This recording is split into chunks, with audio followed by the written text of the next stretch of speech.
Hello, I've finally picked this one up. The Last House on Needless Street by Catriona Ward. And it's one that I have seen so many people talking about. So I thought I'd try it.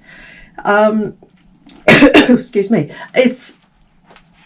And now I've read it, it is going to be a very difficult book to talk about without giving spoilers away. It's supposed to be, well, it's an extraordinary thriller, it says here. Some people call it horror. I didn't find it so much horror. It was almost like there were sort of gothic elements to it, almost like a gothic thriller. There's a sort of gothic vibe to it. It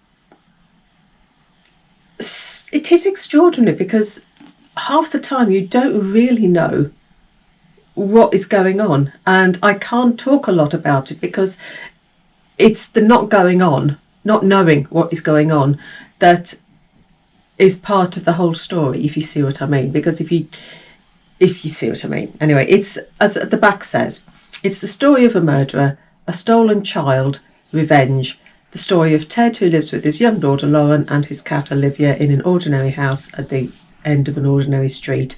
All these things are true, and yet some of them are lies. And that is basically where you are, because you have got sort of 4 points of view. You've got Ted's point of view, you've got Lauren's point of view, even the cat has a point of view. And then you have got Dee, who is the sister of a girl who went missing. And all of these points of view all intermingle, and you do wonder what you're reading. Sometimes you wonder what you're reading, and you're trying to make connections that aren't always apparent. We've got serial killer, or have we? We've got secrets, we've got abuse, but it is darker than that. It is so much darker than that. The ending is really dark, and the reveal is dark. And what I would suggest is, if you do pick it up and read it, you must read at the end, you must read the afterword by the author, because that explains so much about why she wrote the book and the premise.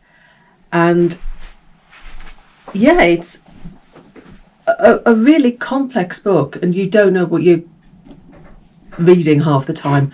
And I can't say a lot because I don't give the spoilers away, because if you know the spoilers, then it spoils the book, which is logical, I suppose. Anyway, so I'm sorry, I've not really told you a lot about this book, because there's not an awful lot I can tell you without giving it all away. But yeah, The Last House on Needless Street.